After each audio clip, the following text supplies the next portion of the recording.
Mdebo TV. Bienvenue sur Mdebo TV. Aujourd'hui, nous allons revenir sur une actualité brûlante qui secoue la République démocratique du Congo. La déclaration du député national Willy Michiki, confirmant la présence des Wazalando dans la ville d'Uvira, intervient alors que la FCLM 23 affirme s'être retirée de la zone. Cette annonce, accueillie avec prudence par le porte-parole du gouvernement Patrick Muyaya, révèle les incertitudes qui entourent la situation sécuritaire à l'est du pays. Entre les messages rassurants sur une reprise de contrôle et les doutes sur la réalité du retrait des rebelles, la confiance des citoyens reste fragile. Dans un contexte où chaque mouvement militaire ou politique est interprété comme un signal fort, il devient essentiel de comprendre les enjeux derrière ces déclarations et d'évaluer leurs conséquences sur la stabilité nationale et sur l'image de la RDC à l'international. Restez connectés pour analyser ensemble les faits et mesurer la portée de cette affaire. Ce que dit Willy Michiki est clair, selon lui, les Wazalando sont déjà présents à Uvira, et ils attendent le retour des FARDC, de la PNC et de l'administration civile. Ce message vise à rassurer la population sur une reprise de contrôle par des forces pro-gouvernement. Il intervient quelques jours après l'entrée de la FCLM 23 à Uvira et au moment où ce mouvement parle d'un retrait ou d'un repositionnement. Le timing compte, annoncer une présence, amie, pendant que l'adversaire dit se retirer sert à occuper l'espace médiatique et politique.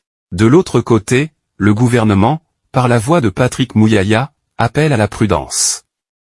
Il pose des questions très concrètes, où vont les combattants de la FCLM 23, combien étaient-ils, et qu'est-ce qu'ils laissent derrière eux? Ce doute repose sur des retraits déjà vus ailleurs, où les hommes partent en tenue civile, se dispersent, ou se replient à courte distance sans abandonner leur influence sur la ville.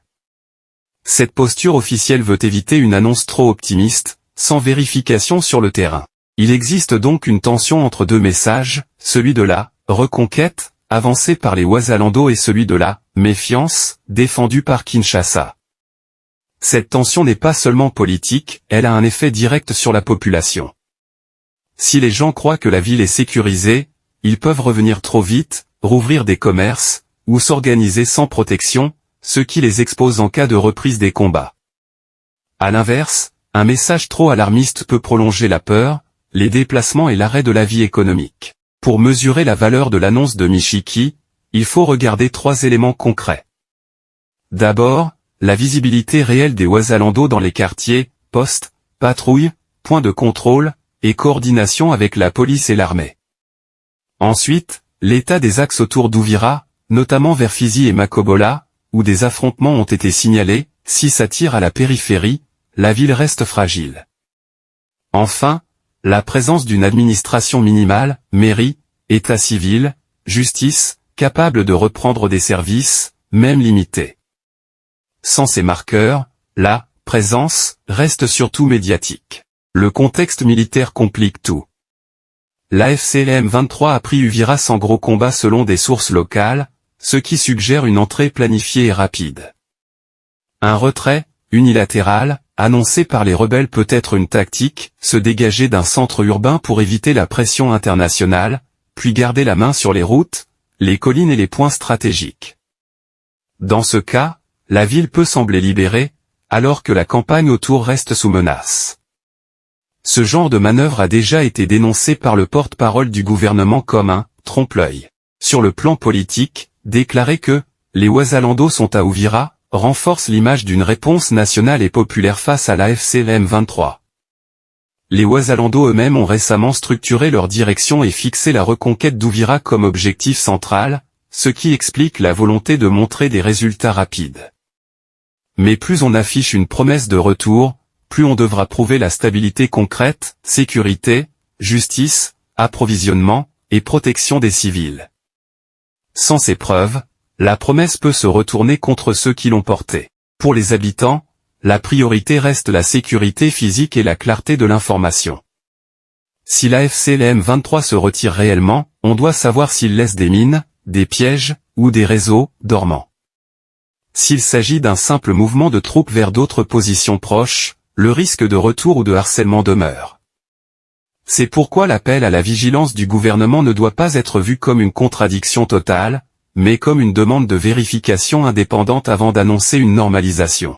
Il faut aussi regarder les effets humanitaires, les déplacements de population, l'accès aux soins, l'eau et la nourriture. Une annonce de « ville sécurisée » doit s'accompagner d'un retour progressif des ONG, des structures de santé, et des marchés, avec des couloirs sûrs pour les camions. En parallèle, la police et la justice doivent prévenir les pillages, les règlements de compte, et les arrestations arbitraires. Sans ce filet civil, une ville dite « reprise » peut rester très fragile et violente. Au niveau régional, Uvira est une ville frontière, face au Burundi et au lac Tanganyika. Toute évolution à Uvira a des répercussions sur les échanges, les mouvements sur le lac, et les flux de réfugiés.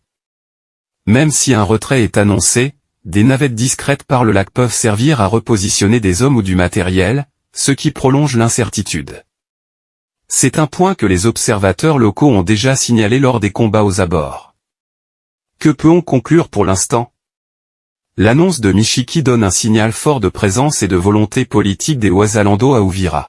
La prudence de Mouyaya rappelle que, sans preuve visible et recoupée, un départ de la FCLM 23 peut cacher un repositionnement ou une infiltration.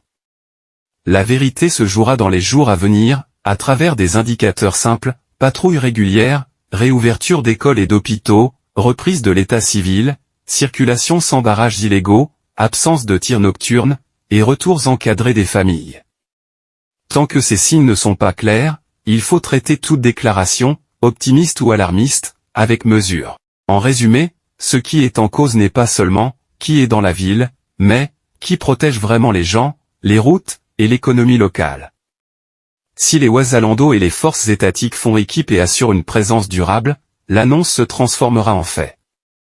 Si la FCLM 23 reste en capacité de pression autour d'Uvira, alors la ville restera en zone grise. L'enjeu maintenant est la preuve par le terrain, plus que par les micros et les plateaux télé. Merci d'avoir suivi MDBO TV. La situation autour de la présence des Wazalando à Uvira, confirmée par Willy Michiki mais accueillie avec prudence par le gouvernement, continue de provoquer de nombreuses réactions en République démocratique du Congo. Entre annonces de libération de la ville et doutes sur le véritable retrait de la FCLM 23, cette affaire met en lumière les incertitudes sécuritaires et les tensions politiques qui traversent le pays. Nous resterons mobilisés pour vous apporter les clés de compréhension de cette évolution et de ses conséquences sur la stabilité nationale ainsi que sur l'image de la RDC à l'international. À très bientôt pour un nouveau rendez-vous avec l'actualité congolaise, et n'oubliez pas de vous abonner, d'aimer et de partager.